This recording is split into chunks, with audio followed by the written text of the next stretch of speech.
internauta da Clique TV, mais um programa Momento Econômico, esse com o patrocínio da ANEFAC, Associação Nacional dos Executivos de Finanças, Administração e Contabilidade. Hoje teremos a participação do economista Claudemir Galvani, que tem muita experiência no Brasil e também no exterior, e vai dar muito boas dicas para nós na área de economia e perspectivas. Antes, porém, vamos para os eventos importantes da semana passada e também os principais indicadores para esta semana que está começando hoje. Semana passada, a China deu sinais de desaceleração. Já não basta a turbulência que nós estamos vivendo com a Europa, a China preocupa, porque ela é um grande consumidor do Brasil. O governo continuou falando toda a semana passada que dará incentivos à indústria. Muito provavelmente, essa semana teremos algumas novas medidas para incentivar a indústria brasileira. O índice Bovespa fechou a semana passada a 65.812 pontos. Na semana caiu 2,77%, mas no acumulado do ano está positivo a sua valorização em 15,96%. Para as próximas semanas, o clima de instabilidade deve continuar. Dólar fecha a semana a 1,8103, com valorização na semana de 0,38%. O governo continua preocupado com o câmbio e provavelmente novas medidas também virão na área do câmbio. Destaques da economia para a semana agora de 26, que começa hoje. Pesquisa Focus, que saiu agora de manhã às 8h30. PIB 2012, um ligeiro acréscimo para 3,23%. PIB 2013, também um acréscimo para 4,29% de crescimento o ano de 2013. Inflação 2012 subiu ligeiramente de 5,27 para 5,28. Inflação 2013 mantém no 5,50%. Fechamento Selic tanto para 2012 quanto para 2013, a mesma previsão da semana passada. 9% 2012 e 10% 2013. O dólar, ligeira alta na perspectiva, fechando o ano a 1,76. 2013, a previsão da pesquisa Focus é fechar o ano a 1,80. Nesta semana, o Banco Central do Brasil vai divulgar dados sobre o crédito.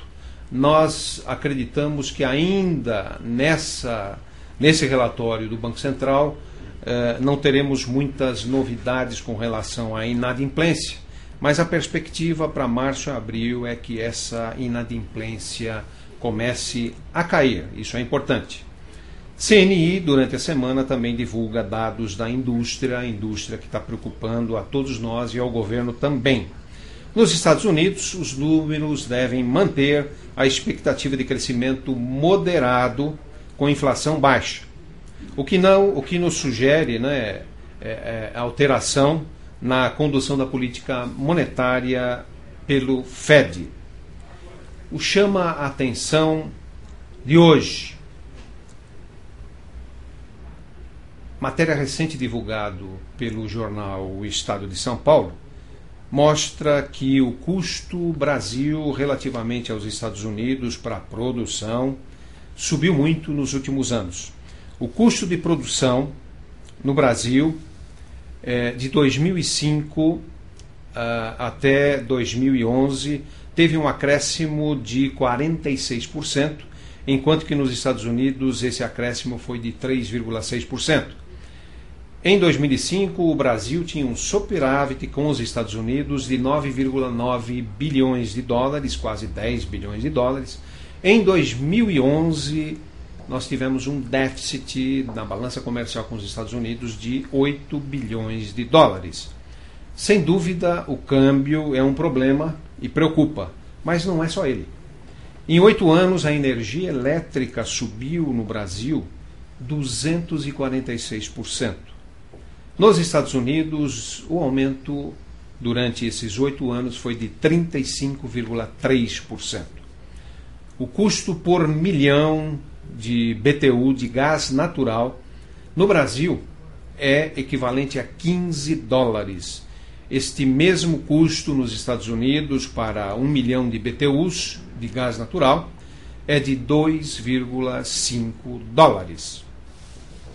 Hoje temos a satisfação de receber o economista e amigo Claudemir Galvani.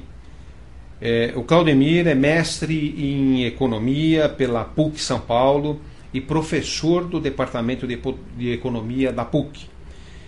Especializado com mestrado também na área de economia, ele coordena o curso da PUC São Paulo do COGEAI e também ministra aulas na Escola Superior de Diplomacia, o ESD. Foi vice-presidente da Ordem dos Economistas do Brasil e do CORECON, Conselho Regional de Economia. É diretor da Meta Consultoria Empresarial, mediador interdisciplinar em empresas familiares e assistente técnico em perícias judiciais. Claudemir, muito bom dia, gostoso receber você aqui. Obrigado, uma satisfação estar aqui com você, Roberto. Esses dados que eu comentei com você aí da queda de competitividade na indústria que o Estadão divulgou, é isso mesmo? Isso está preocupando? O que você teria a comentar? Olha, eu acho que a preocupação é essa mesmo. Então, a grande preocupação é como que um país cresce. Então, o país pode crescer com inovação ou pode crescer para a própria osmose. É o que está ocorrendo conosco. Nós temos algumas vantagens comparativas em relação ao mundo. Por exemplo, nós temos minério de ferro. Uma das maiores jazidas do mundo está aqui. Os maiores produtores e exportadores de minério de ferro estão no país. Mas nós temos energia elétrica, nós temos água, nós temos campos para produzir soja, somos os maiores produtores de soja do mundo. Ou seja, em termos de matérias-primas e alimentos, o nosso país é um dos maiores do mundo. E por causa disso, nós temos tido sim uma projeção muito grande no cenário internacional. No entanto, na área de inovação, é o que faz com que o BTU, como você colocou aqui, do gás, tenha a diferença de preço assim, estúpida. O que está por trás disso é tecnologia. Então, eu acho que um dos grandes problemas nossos aqui é inovação. E para a inovação, tem outro elemento fundamental, que é educação, que é o grande problema nosso. Eu estive recentemente visitando alguns países, estive na Índia, na China. Pelo CORECON. Eu fui pelo CORECON, pela Ordem, e fizemos visitas a universidades, a entidades de empresa e a governo. E uma coisa que chamou bastante atenção é que todos esses países que faz parte dos BRICS, todos eles, a preocupação deles é com a educação. Uma coisa muito interessante. Talvez a Rússia seja que, nesse momento, se preocupe menos. Mas a Índia e a China, a preocupação é com a educação. Por quê? A inovação vem, a produtividade vem da educação. E eu acho que é onde nós estamos pecando. A qualidade da educação no Brasil está piorando. Embora uma determinada elite, no sentido de que dessa pirâmide de distribuição de renda, nós temos excelentes quadros aqui dentro do país, basta dizer que você vai para o exterior, encontra brasileiro em posições importantes. Em várias posições, é verdade. Tremendamente importantes. Ou seja, essa faixa de renda e de cultura mais desenvolvida, nós estamos por cima. No entanto, o problema é embaixo da pirâmide.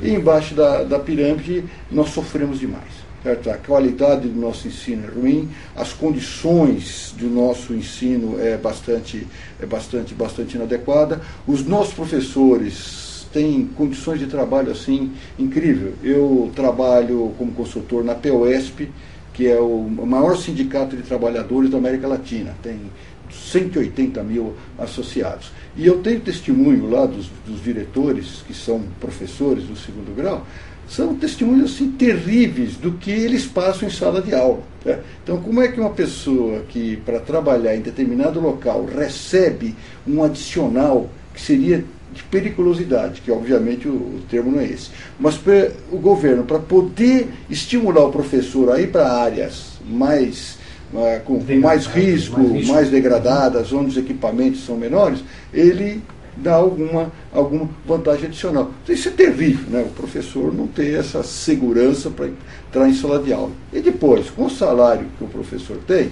o que ocorre? Como é que ele vai ler jornal? Como é que ele vai fazer pesquisa? Como é que ele vai fazer um curso de especialização?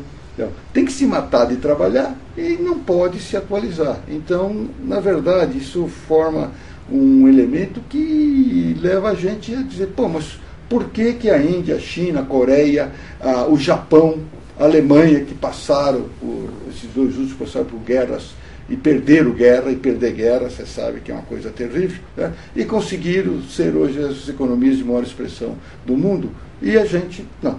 Certo? Eu acho que a educação é o elemento que está por trás disso daqui. Agora, professor Galvani, nós estamos aí num ambiente de crise, principalmente na Europa. Mas isso não tem afetado muito o Brasil. Pelo menos é o que a gente vê todo dia, os indicadores mostram que não está afetando muito. É isso mesmo? Ou tem reflexo dessa crise no Brasil e a gente não está percebendo?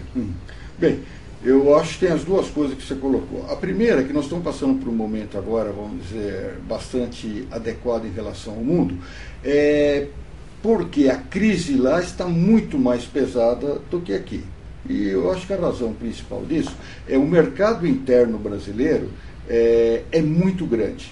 Então veja que interessante, a questão de 10 anos atrás tinha uma tese de que se o Brasil melhorasse a distribuição de renda, aumentando o PIB a 5% ao ano durante 10 anos, você conseguiria colocar no mercado consumidor uma população inteira do Peru, certo? No Brasil. Vocês então imagina a nossa população, mas nós temos embaixo da pirâmide uma parcela tão significativa, tão grande, que não consegue comprar, não consegue ter cidadania e tal. Depois disso daqui, o que ocorre? À medida que você vai transformando a classe C numa consumidora, a classe C saciando mais suas necessidades, isso daqui é um ponto significativo que faz com que o mercado interno seja o determinante dentro da economia do país. Quer dizer, não somos uma economia simplesmente exportadora, mas uma economia demandadora dos produtos feitos aqui. Como acontece com a economia americana. A economia americana, a base dela é o consumo interno. E a história nossa é o contrário, né? Se exporta o que é de melhor qualidade e o mercado interno fica com o resto. Isso aqui é o melhor café? É o café tipo exportação. Olha que problema de colonial, né? Nós somos um dos maiores produtores de café, a qualidade é excelente, mas o café bom é o que vai para o exportado, não o que a gente consome internamente. E professor, aproveitando, tem um comentário que eu gostaria que você falasse em cima dele, do internauta Oscar Salermino de Almeida. Ele fala, olha, a economia brasileira tem apresentado um crescimento consistente, relativamente baixo, mas consistente. E segundo o banco de investimentos, o Goldman Sachs, ela deve se tornar a quarta maior do mundo por volta de 2050.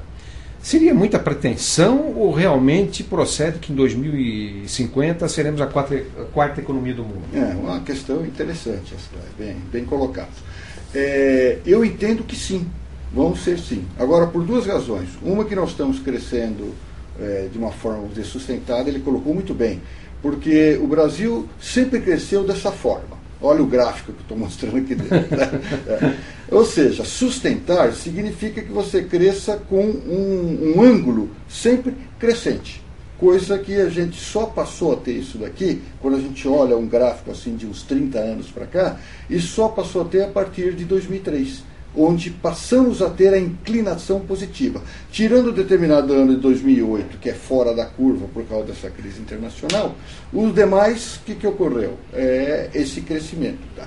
No entanto, o outro lado é que a economia internacional está patinando. Então, o fato da gente estar conseguindo um crescimento consistente e o exterior, os que estão acima de nós, está passando por uma crise muito maior que a nossa, ou seja, a nossa posição relativa está crescendo.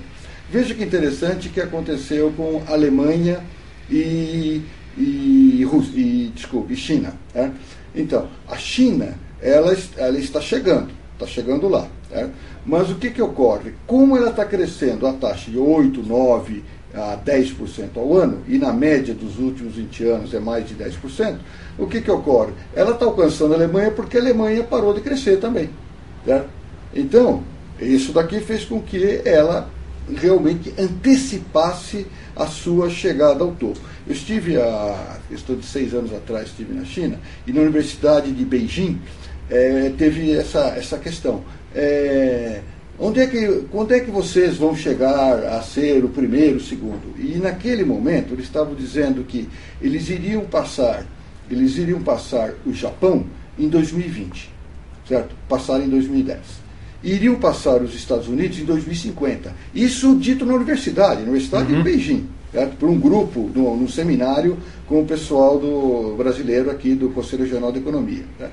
Então, o que ocorre? O fato de ele estar crescendo continuamente e os seus PIBs maiores do que ele estarem crescendo muito menos, inclusive até negativo, está fazendo com que eles estão chegando muito mais cedo do que eles próprios esperavam. Isso é um fato interessante. Então, eu acredito, se a gente tiver juízo, porque condições a gente tem, eu acho que realmente essa previsão do Goldman Sachs é adequada, sim.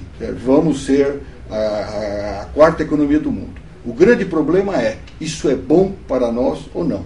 Ou seja, ser a quarta economia do mundo significa que estaremos vivendo melhor ou estaremos com mais concentração de renda, poucas empresas, o capital nacional está todo passando para o capital estrangeiro, ou seja, daqui a pouco nós vamos ter empresários nacionais, empregados e multinacionais. E cadê o nosso empresariado? Esse que nasceu aqui dentro, esse que tem a nossa cultura. Então, esse é um risco que precisa ser discutido, precisa ser pensado para ser esse quarto PIB do mundo. É como você comentou, Claudemir, o Brasil está crescendo, deverá ser a quarta economia. Já passamos a Inglaterra em tamanho de PIB, né, recentemente, mas isso não significa que a distribuição esteja sendo bem feita. Melhorou, mas ainda nós temos um problema sério de distribuição de renda. A China é a mesma coisa, já é a segunda economia, mas em termos de miséria ainda tem muita miséria, tem muito problema de distribuição também na China. Mas precisam crescer, como você estava dizendo. E agora esse consertar a distribuição que talvez seja o segredo, né, para ter um país desenvolvido e ao mesmo tempo uma população sadia, com saúde, com educação, com cidadania. Como cidadania. Um fato interessante é que a China, ela realmente tem uma concentração de renda e o modelo dela é um modelo concentrador. Basta dizer que na revista Forbes já está apresentando entre os 10 maiores fortunas do mundo 2 chineses. Certo? Ou seja, o modelo chinês é concentrador também. No entanto, todo ano a China está colocando dentro do mercado de trabalho, ou tirando da miséria profunda, está tirando 450 mil pessoas nos últimos 5 anos. Né? Então, é que a população da China 1 bilhão e 300. É enorme. Certo? Mas ela está conseguindo tirar essa pobreza da agricultura, que normalmente é no campo onde há pobreza. E um fato interessante, que quando eu estive lá, me chamou muita atenção, é de que o chinês que está na indústria, esse não ganha mal. Mas salário de escravo. Não é, não. Olha, a minha percepção é de que as condições ou as relações de trabalho na China são de escravos. Certo? Jornada de trabalho, certo? 13, 14 horas, sábado o dia inteiro. Então a jornada semanal é quase o dobro do que a nossa. Fundo de garantia, férias. Eu lembro lá que em Beijing as férias eram apenas era 2 semanas depois de 4 anos na mesma empresa. Certo? Então, antes disso não tinha. Outra coisa, se fica doente, não recebe. Eu não tenho o INSS, o seguro. Aliás, o INSS nosso é um dos melhores seguros públicos que eu vi em todas essas minhas viagens, inclusive na Inglaterra.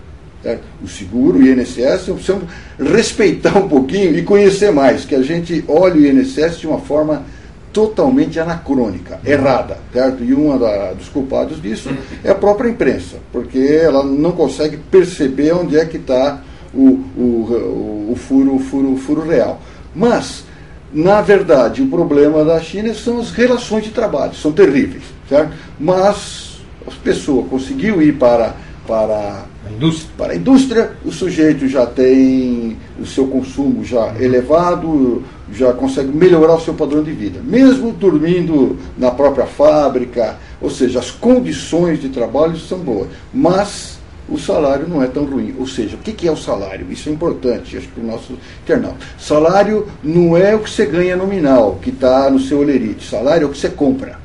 Certo? É o poder de compra. Você pode ter um salário muito baixo, mas a cesta do trabalhador é barata, como é o caso da China, então você compra mais do que você compra aqui. Então o salário dele é maior que o nosso. Esse é o seu programa Clique TV. Nós vamos para um pequeno intervalo e já voltamos.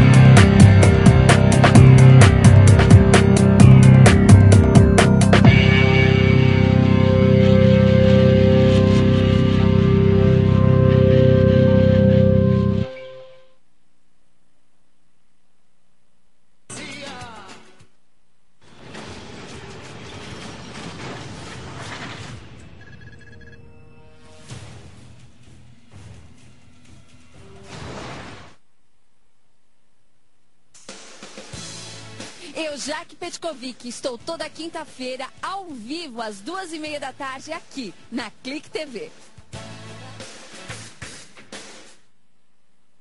Olá, gente. Eu, Solange Frazão, quero fazer um convite muito especial a você. Assistir o meu programa aqui na Clique TV, toda segunda-feira, das 2 às 4, ao vivo. Te espero. Tchau.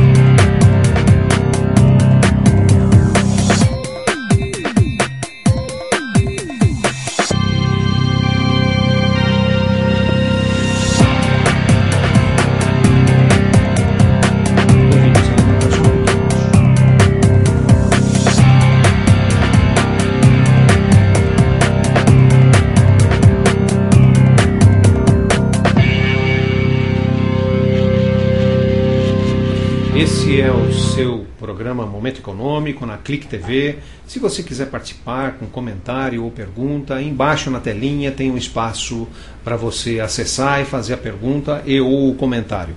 Hoje estamos recebendo o economista Claudemir Galvani, que está falando da economia brasileira, economia mundial, e o que nós podemos melhorar aqui no Brasil com toda a experiência que ele traz para nós.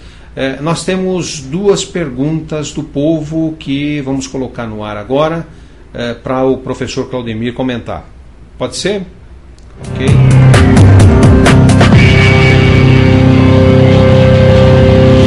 Por que há o aumento do salário e, consequentemente, também há o aumento dos preços do ônibus, combustível, alimento? Meu nome é Esdras e eu sempre tive uma curiosidade de saber por que os juros que o banco paga é tão menor do que os juros que o banco cobra.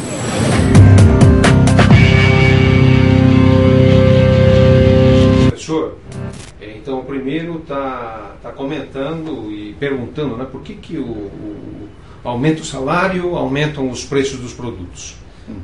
E o segundo é a questão dos juros, né? O banco paga um juro tão pequenininho e cobra um juro tão alto. O que o professor poderia comentar? Bem, O primeiro ponto é o processo de inflação. Então, na verdade, o que é inflação?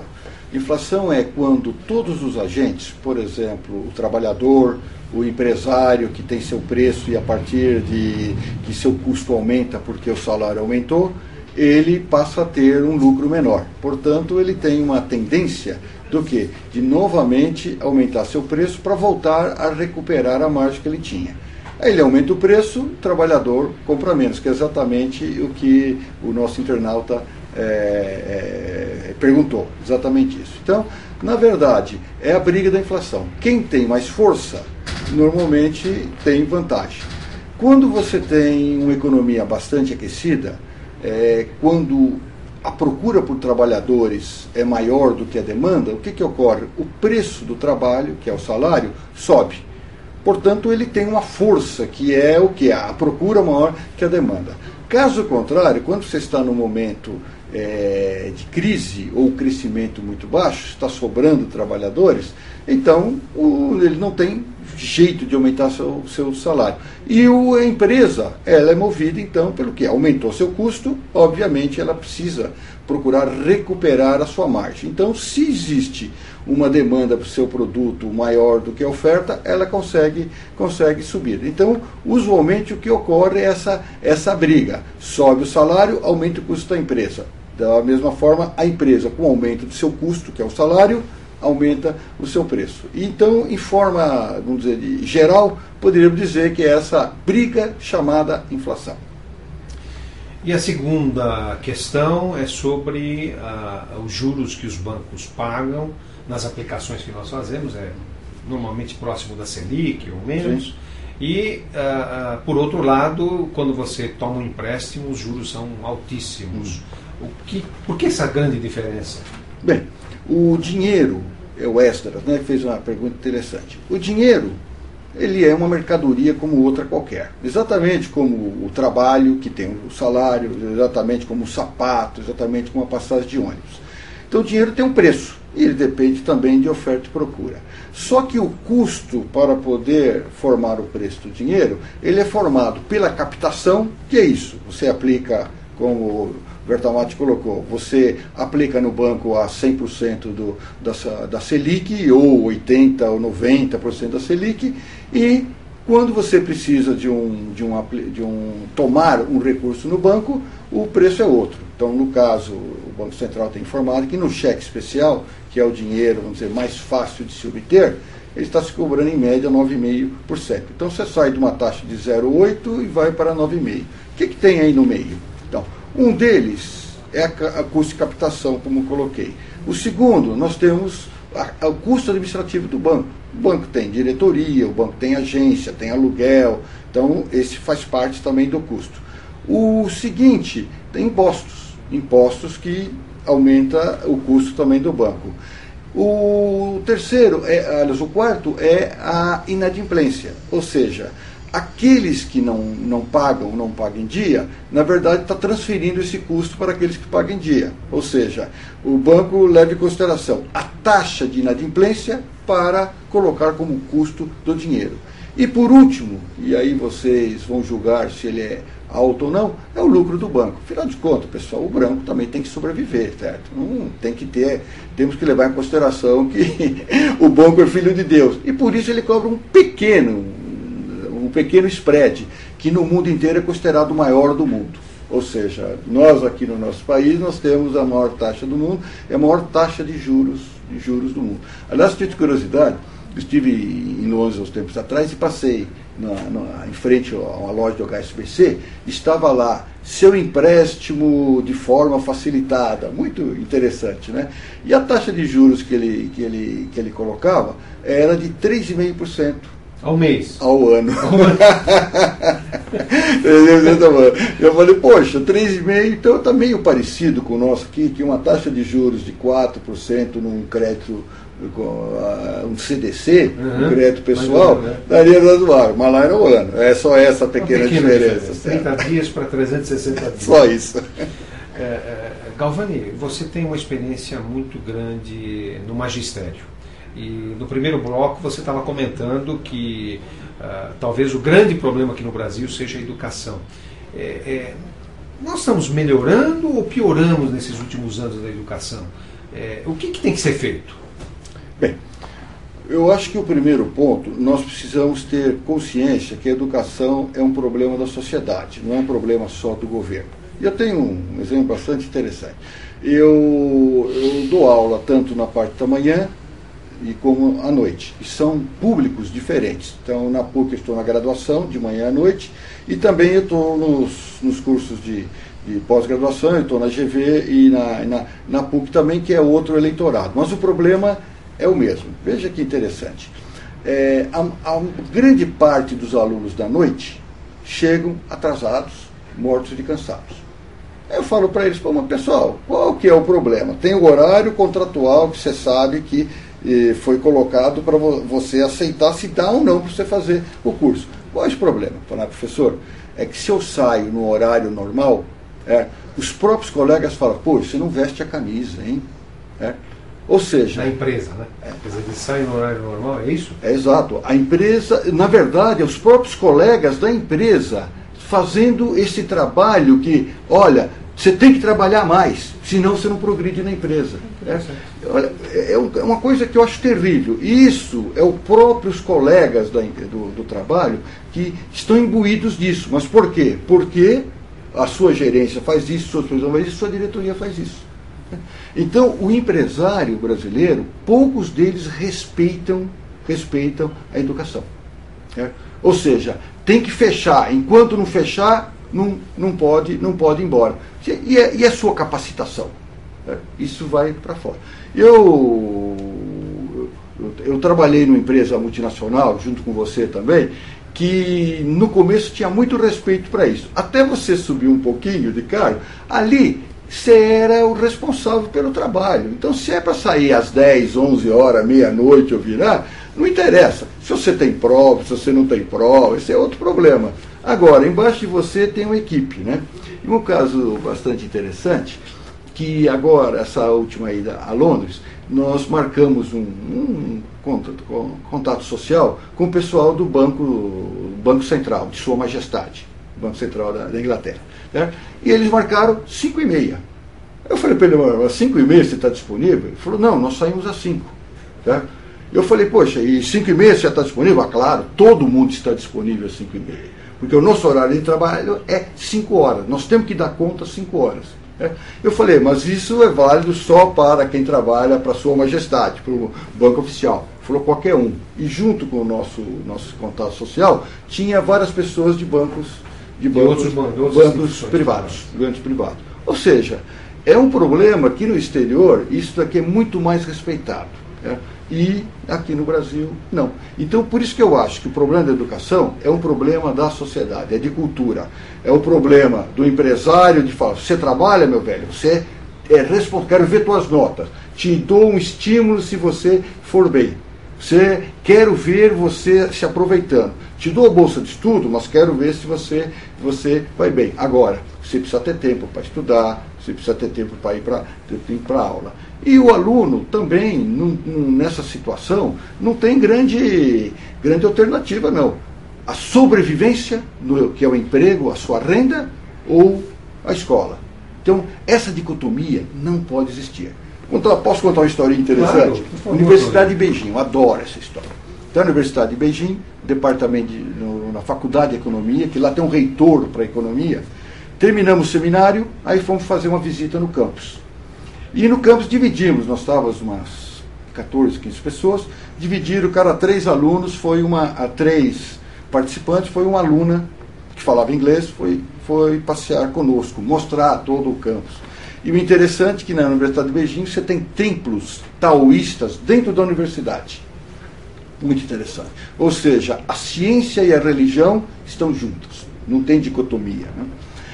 E aí eu perguntei para a Ali, que era a nossa guia assim, né? Isso, que era a nossa preceptora, perguntei para ela em inglês, obviamente, se ela fazia estágio ou se ela estudava.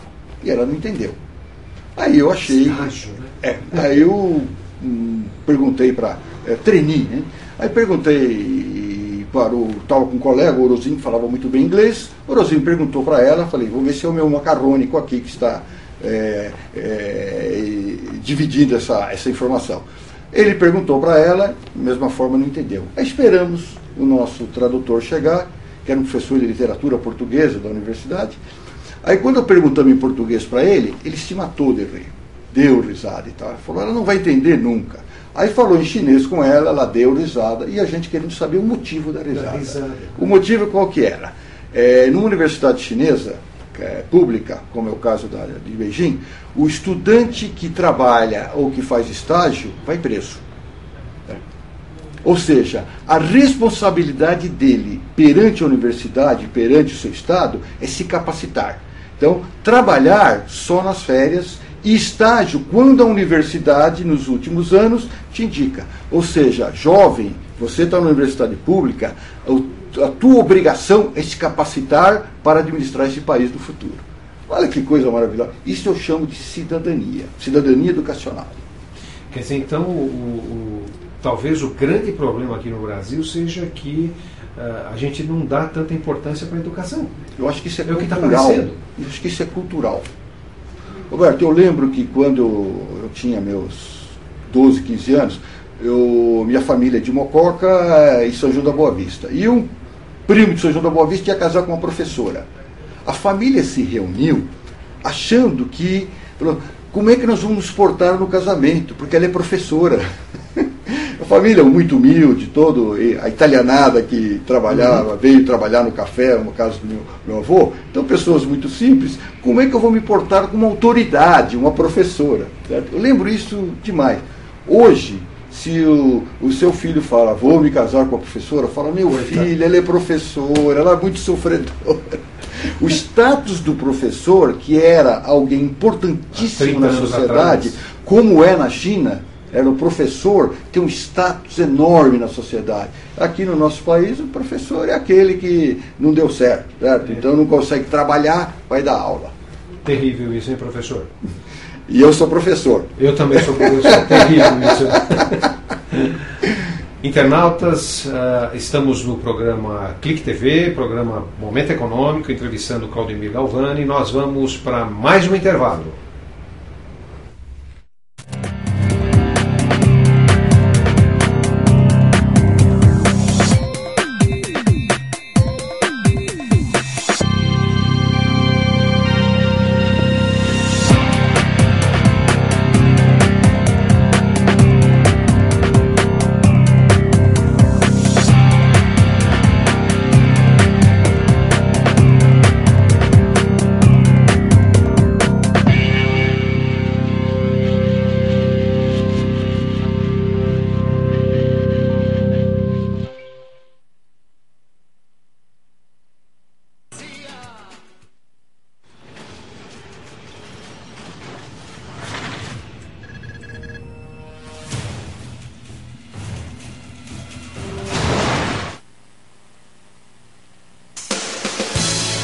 Eu, Jaque Petkovic, estou toda quinta-feira ao vivo às 2h30 da tarde aqui na Clique TV.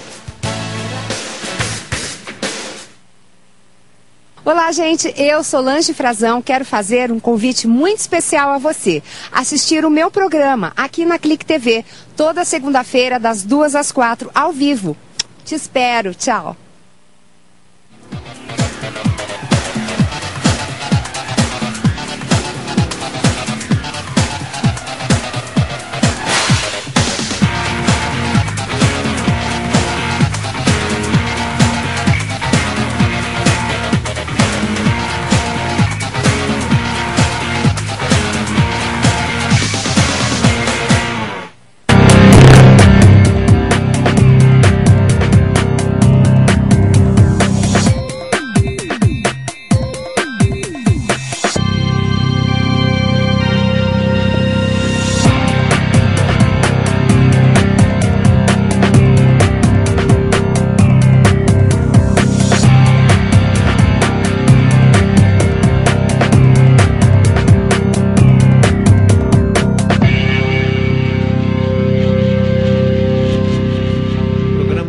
Econômico em sua Clique TV, hoje entrevistando Claudemir Galvani. Se você quiser participar, embaixo na telinha tem um espaçozinho para você fazer pergunta ou comentar.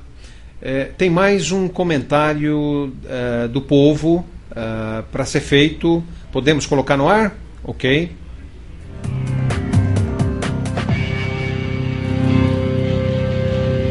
O que você acha dessa questão da crise europeia? O que ela afeta no país ou não afeta? Eu acho que afeta sim. Eu trabalhei há pouco tempo no mercado imobiliário, por exemplo, e os clientes estão estão mais receosos em adquirir novos bens, ou seja, eu acho que a economia dá uma pausa nesse momento, porque as pessoas estão inseguras em comprar, adquirir novos bens, até mesmo para investir.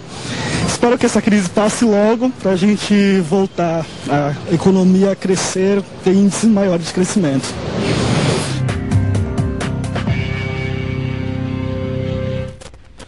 Professor Galvani, preocupa o setor imobiliário ou não?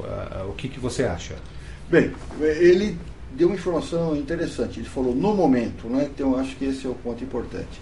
Eu acho que o mercado imobiliário ainda no Brasil, ele tem muito a crescer ainda. Tem muito a crescer. Tendo em vista que o volume de pessoas que não têm casa e precisa ter uma habitação. Então, antigamente, você disponibilizava no mercado imobiliário para faixa renda lá em cima, então era o investidor que não comprava para usar, e agora, com a classe C se tornando agora uma grande consumidora, nós já temos uma demanda para pessoas que vai ter sua casa própria, vai morar na casa própria.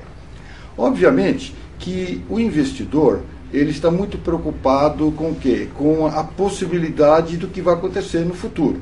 Então, se acho que a crise internacional vai trazer reflexo aqui no país, obviamente vai entrar uma crise no país, você para de vender ou reduz significativamente as vendas para essa faixa de renda. Para aqueles que estão comprando para morar, então, a tendência é que esse mercado vai crescer bastante. Então, momentaneamente, que é o chamado conjuntura, à medida que tem alguma informação de que a Grécia não vai resolver o seu problema da dívida, os Estados Unidos, o desemprego aumentou, quando isso ocorre, dá um pouco de receio de eu assumir um novo compromisso, que é o caso de comprar uma casa nova. No entanto, isso daqui é momentâneo. Basta dizer que a economia americana está dando grandes sinais de recuperação, vai ser lento, mas está a recuperação. Isso é importantíssimo, pessoal. Quando você tem a economia estável ou caindo, é uma coisa. Quando ela dá sinais de crescimento, isso é muito positivo até para o aspecto psicológico. Ou seja, vamos voltar a crescer. E quando a gente fala que vai voltar a crescer, eu acho que o universo já está conspirando para que a gente volte a crescer. Então eu acredito que o mercado imobiliário brasileiro vai se manter forte durante esse ano e os próximos anos. Acho que há muito espaço ainda para o crescimento econômico. O único grande problema é que a gente está concentrando demais, né? Ou seja, dentro de um espaço onde é limitado, você está construindo imóveis de tamanhos tão grandes, 30 andares, 25 andares, e você coloca no lugar onde morava 3, 4 famílias, você passa a morar 200 famílias. Então, a energia elétrica, a água, o esgoto, o estacionamento, certo? O trânsito acaba. Então, é um problema social. O individual, que é eu construir e ter para quem vender, contra o coletivo, que é o caos no trânsito, o caos da energia elétrica, esse é um problema que nós ainda não equacionamos. Eu lembro, Roberto, uma coisa que me chamou tanto a atenção. Uma vez, eu era jovem, eu fui, mochila nas costas, fui com um amigo ficar uns tempos na Europa. E lá na França, nós vimos lá um Carrefour que estava sendo inaugurado, fora, na região metropolitana, e era uma festa. Eu falei, mas por que festa? Ele falou o seguinte, que era 4 anos que demorou para poder ser inaugurado. Por quê? Porque a prefeitura local exigiu que o Carrefour fizesse, primeiro, toda a intervenção na área urbana que ele ia gerar de trânsito adicional, ele teve que fazer por conta própria. E depois, todos aqueles pequenos comerciantes que iriam sofrer uma concorrência, vamos dizer, totalmente desleal, no sentido de tamanho de um com o outro, o Carrefour teve que dar alguma forma, ou transformá-lo em parceiros, fornecer alguma coisa, ou colocar na frente, ou transformar pequenas lojas para eles. Só depois disso que o Estado falou, agora você pode operar. E aqui nós criamos um supermercado, criamos um shopping, e todo mundo que mora em volta sofre com isso. Para o trânsito, a situação é terrível, porque é o privado contra o público. A gente, então, dá mais importância para o privado do que para o bem público. Você estava comentando também sobre a China. A China, semana passada, deu um sinal aí que vai crescer menos. Isso está preocupando os mercados, está preocupando o Brasil. Em que medida isso pode continuar afetando o Brasil esse ano? O que você considera aí? Tá certo. Olha, eu acho que tem 2 pontos a ser considerado. O primeiro é que o crescimento menor da China é de 10 cai para 7,5, 8. Certo? Quer dizer, continua sendo um crescimento estúpido. Certo? É uma coisa enorme. Então, é muito relativo isso. Lembrando que a previsão nossa para esse ano é crescer 3,5. Certo? Então, a China, no pior das hipóteses, vai crescer mais que o dobro que a nossa economia, na pior das hipóteses.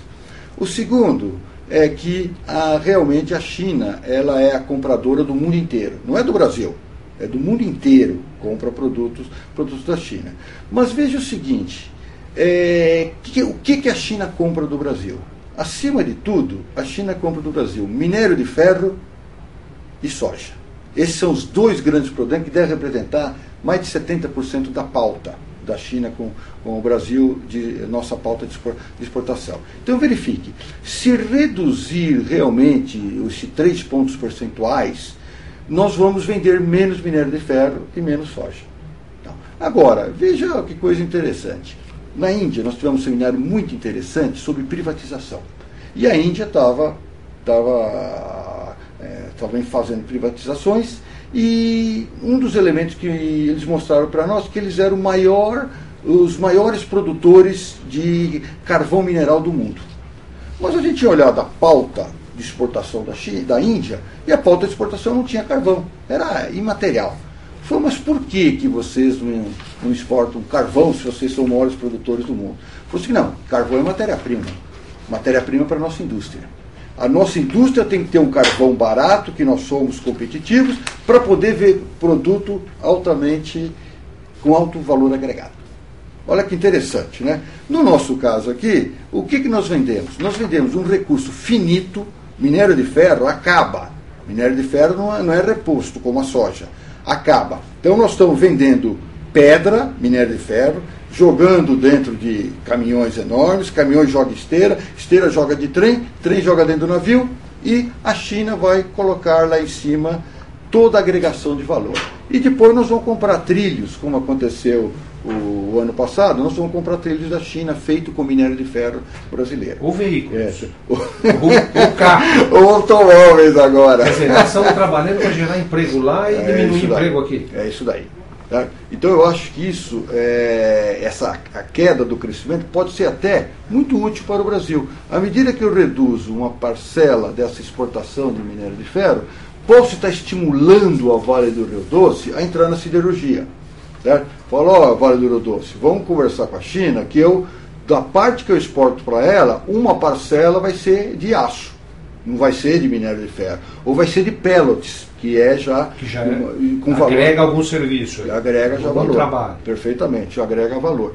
Agora, eu acho que isso é um problema grave que o governo deve enfrentar, porque isso aqui é política do país. O que eu quero para o futuro do país. E aparentemente, Roberto, hoje nós não temos essa política. O que nós queremos para daqui 30 anos? Nossos netos. Que tipo de país que vai estar na mão deles? Que eles vão ter que sobreviver nesse país. Não está claro. Eu acho que não é só hoje que a gente não tem essa visão de futuro. Acho que nunca tivemos.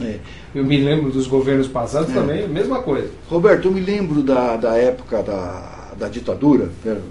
E uma das coisas, vamos dizer, boas que ocorreu nessa época, aquela época que na parte de política e direitos humanos foi o terrível, né? Mas ali nós tínhamos uma política de segurança nacional. Tá? O que a empresa privada pode fazer? O que a empresa internacional pode fazer? A industrial, mas inclusive com terra, na agricultura.